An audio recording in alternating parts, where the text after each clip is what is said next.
बिहार में जेडीयू के पोस्टर पर सियासी बवाल मच गया है। दरअसल इस पोस्टर में प्रधानमंत्री मोदी को धृतराष्ट्र दिखाया गया है और वहीं अर्जुन की भूमिका में मुख्यमंत्री नीतीश कुमार नजर आ रहे हैं। पोस्टर के जारी होने के साथ ही एक बार फिर से वार पलटवार का दौर शुरू हो गया है।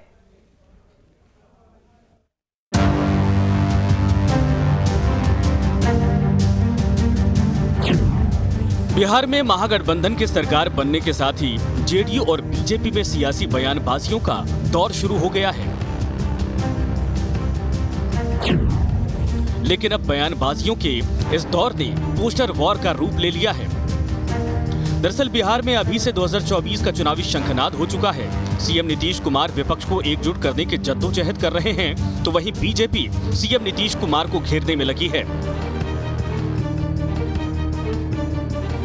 लेकिन प्रदेश में चल रहे इस चुनावी महासभा में अब असली महाभारत के योद्धाओं की एंट्री हो गई है। बिहार में जेडीयू के नए पोस्टर ने सियासी सरगर्मी बढ़ा दी है। इस पोस्टर में प्रधानमंत्री नरेंद्र मोदी को धृतराष्ट्र के रूप में दिखाया गया है, तो वहीं नीतीश कुमार अर्जुन बनकर विरोधियों पर निशाना लगाते दिखाई दे रहे हैं। पोस्टर में ललन सिंह भी हैं, जिन्हें महाभारत के रथ का सारथी यानी कि श्री कृष्ण के रूप में दर्शाया गया है। साथ ही उपेंद्र कुशवाहा अभिमन्यु के रूप में हैं। पोस्टर के जारी होने के साथ ही बीजेपी ने जेडीयू पर हमला बोलना शुरू कर दिया है, तो वहीं जेडीयू और आरजेडी भी सफाई पेश करने से चूक नहीं रही है। देखिए, वह पोस्टर जेडीयू कार्यकर्ताओं की भावना है, जेडीयू के कार्यकर्ताओं के द्वारा लगाया गया है और जेडीयू के कार्यकर्ता जो देख रहे हैं, जो महसूस कर रहे हैं, उसी का प्रकटीकरण कर रहे हैं। अब नरेंद्र मोदी जिस डिजाइन के साथ पेश आ रहे हैं, उनका अमित शाह गृह मंत्री जी जिस डिजाइन से देश के सामने पेश आ रहे हैं, उसका पर्दाफाश हमारी पार्टी के कार्यकर्ता ने किया है। धन्यवाद हम देते हैं ऐसे कार्यकर्ता को अपनी पार्टी की ओर से। देखिए, जहाँ तक जनता दल यू के द्वारा पोस्टर से केंद्र सरकार को युवाओं के रोजगार के सवाल पर जवाब देने का मामला है, ये जनता दल यू के कार्यकर्ताओं की भावना है और हर को अपनी भावना प्रकट करने का अधिकार है। लेकिन हकीकत है कि केंद्र की सरकार निंद्रा में सोई हुई है, जनता के प्रति जवाबदेह नहीं है। सिर्फ वो अपने दो उद्योगपतियों के प्रति जवाबदेह होकर के देश के लोगों को और देश को रसातल में ले जा रहे हैं। उपेंद्र कुशवाहा जी इस बिहार के राजनीतिक मंथरा हैं। वो जो हैं, जो बेरोजगारी रथ निकाल रहे हैं, तो कोई 10 लाख नौकरी दे रहे थे, कोई 20 लाख नौकरी दे रहे थे। क्यों नहीं नौकरी कैलेंडर रथ निकाले? नौकरी कैलेंडर रथ निकालते हैं तो बिहार के जनता को समझ में आती कि किस विभाग में कितनी नौकरी है और कितना कब ये देंगे और कहाँ से सैलरी देंगे।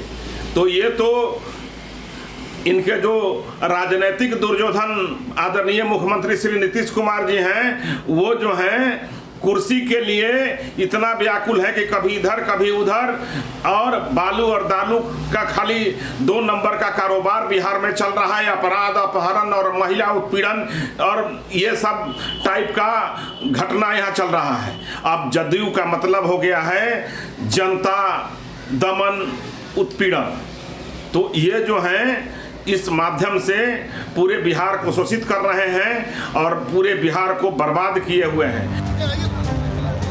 दरअसल बिहार में जेडीयू ने 2024 चुनाव की तैयारियां जोरों से शुरू कर दी हैं।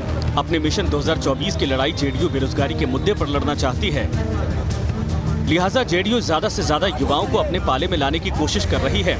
और इसी कड़ी में समस्तीपुर के दल सिंह सराय में जेडीयू की ओर से युवा मांगे रोजगार कार्यक्रम का आयोजन किया गया। इस दौरान जेडीयू संसदीय बोर्ड के राष्ट्रीय अध्यक्ष उपेंद्र कुशवाहा ने हरी झंडी दिखाकर पथ संग्रह रथ यात्रा को रवाना किया और इसी कार्यक्रम में जेडीयू ने पोस्टर भी जारी किया, जिसमें मिशन 2024 को ध्यान में रखते हुए जेडीयू नेताओं को महाभारत के योद्धाओं से जोड़ दिया गया। भारत की सरकार नौजवानों के रोजगार को समाप्त कर रही है, निरंतर समाप्त कर रही है। सरकारी विभागों में जो वैकेंसी है उसको समाप्त कर रही है और कई सारी सरकारी संस्थाओं को प्राइवेट में दे रही है, जिसके चलते नौजवानों का भविष्य अंधकारमय हो रहा है, उनको रोजगार नहीं मिल रहा है। और साथ ही साथ एक तो इस तरह की नीति भारत की सरकार अपना रही है। और दूसरी ओर बेरोजगारी के सवाल को लेकर कोई विमर्श न हो, कोई चर्चा न हो, इस बात की भी लोग साजिश कर रहे हैं। उनकी साजिश को नाकाम करने के लिए नौजवानों को कैसे रोजगार मिले, इस पर भारत की सरकार पर दबाव बनाने के लिए, ताकि भारत की सरकार अपनी नीतियों में परिवर्तन लाए, इस मकसद से इस कार्यक्रम का आयोजन हुआ। बहरहाल बिहार में बीजेपी हो या फिर जेडीयू, दोनों ही पार्टियां चुनावी मोड में आ चुकी हैं। चुनाव के शंखनाद के साथ ही वार पलटवार भी शुरू हो चुका है, लेकिन सवाल उठता है कि वार पलटवार की सीमाएं आखिर कौन तय करेगा। Bureau report, news state, Bihar Jharkhand.